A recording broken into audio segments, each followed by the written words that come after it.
पैदाइशी टेढ़ा पैर के बारे में जो ज़्यादा कंसेंसस है वो यही है कि ये पैदाइशी तौर पे आप ये समझिए कि मौरूसी मर्ज़ है, यानी कि माँ-बाप से ट्रांसफ़र होता है मेजॉरिटी ऑफ़ केसेस में, लेकिन कभी-कभी उनसे ट्रांसफ़र के बगैर भी होता है।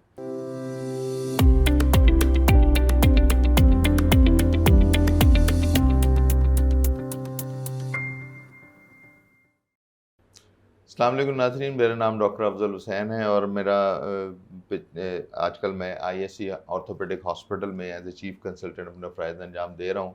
मेरा एरिया ऑफ इंटरेस्ट जो है वो है पीडियाट्रिक ऑर्थोपेडिक सर्जरी और यहाँ पर मैं पिछले 30 साल से एज ऑर्थोपेडिक सर्जन काम कर रहा हूँ। आज मैं आपको जिस बारे में इंट्रोडक्शन देने लगा हूँ वो है एक बहुत ही इम्पॉर्टेंट टॉपिक जो कि बच्चों के पैदाइशी टेढ़ा पैर है और इसमें काफ़ी सारी मिसकंसेप्शंस हैं जो कि लोगों के अंदर हैं। आज मैं चाहूँगा कि मैं आपको इसके बारे में एक सैर हासिल मालूमात दूँ कि ये होता कैसे है, इसको हम ट्रीटमेंट कब करना चाहिए, इसके ट्रीटमेंट करने में मसाइल क्या होते हैं और उन मसाइल को हम कैसे ओवरकम कर सकते हैं। तो आइए आज का सब्जेक्ट पे लेते हैं, पैदाइशी टेढ़ा पैर होता क्यों है।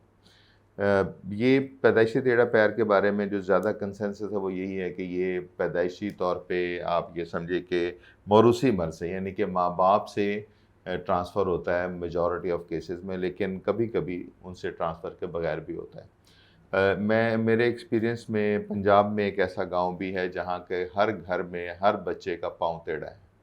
तो जिससे ये बात बड़ी वाज़ेह हो जाती है कि ये फैमिलीज़ में रन करता है और इसमें इसकी जो वजह है वो है मौरूसी मर्ज़, जेनेटिक एबनॉर्मेलिटी।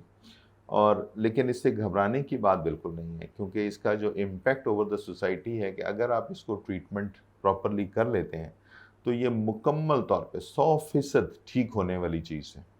इसको मतलब मुझे बड़ा सख्त अफ़सोस होता है अगर मैं किसी जवान बंदे को देखूं और वो पाँव को ऐसे टेढ़ा रख रख के चल रहा हो, तो ये मतलब बहुत ही ज़्यादा जिसको आप कहनी चाहिए इग्नोरेंस की वजह से ऐसा हो सकता है। लेकिन अगर आप फ़ौरन डॉक्टर के पास जाते हैं और डॉक्टर इसको इलाज करता है तो ऐसी कोई वजह नहीं कि ये पाँव सीधा ना हो। तो आप परेशान ना हो कि फैमिली में रन करता है तो आपको को बहुत ज़्यादा मुश्किल पड़ गई है। जब भी हो डॉक्टर से रब्ता कीजिए, ये ठीक हो सकता है।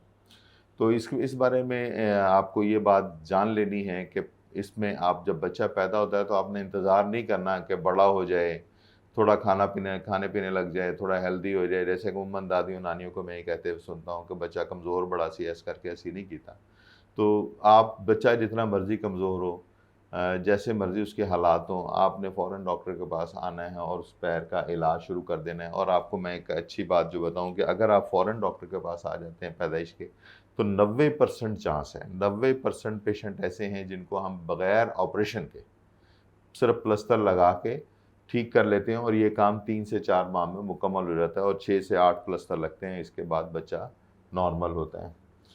और अगर आप वो गोल्डन टाइम जो मैं समझता हूँ पैदाइश के फ़ौरन बाद का गोल्डन टाइम है, अगर आप उसको नेग्लेक्ट कर देते हैं तो फिर आपको काफ़ी सारे बच्चे ऐसे होंगे जिनको ऑपरेट कराना पड़ेगा और वो ज़्यादा तकलीफ़ देह अमल है।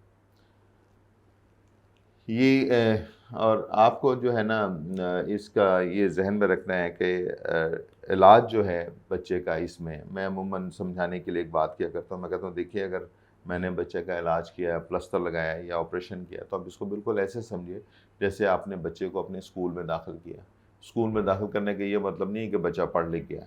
स्कूल में दाखिल करने का मतलब ये है कि अब आप इसके साथ मेहनत करेंगे और अभी इसको सर्टिफिकेशन और डिग्रीज़ लेने में काफ़ी सारा टाइम पड़ा है। तो बिल्कुल इसी तरह जो है वो ये पैदाइशी जो टेढ़ेपन पैर का है उसका इलाज भी इसी तरह है। तो आप इस तरह समझिए कि इसके इलाज के 2 हिस्से हैं। पहला हिस्सा ये है कि हमने पैर को सीधा करना है। तो पैर को जब सीधा कर लेंगे, और ये वाला काम जो है ना ये डॉक्टर्स का है, ये हमारा काम है, इसको हम कर लेंगे। लेकिन इसके बाद जो दूसरा पार्ट है, और ये वाला पार्ट जो है सिर्फ 6 से 8 दफ़ा हमने प्लास्टर लगाने हैं, तकरीबन 3 से 4 माह का टाइम है, ये गुज़र जाएगा और अच्छा गुज़र जाएगा, आप भी खुश हो जाएंगे, हम भी खुश हो जाएंगे। लेकिन असल टाइम इसके बाद शुरू होता है। दूसरा टाइम क्या है कि आपने वो जो करेक्शन हुई है, जो पैर सीधा हुआ है, उसको मेंटेन रखना है, यानी कि उसको सीधा रखना है और दोबारा टेढ़े होने से बचाना है।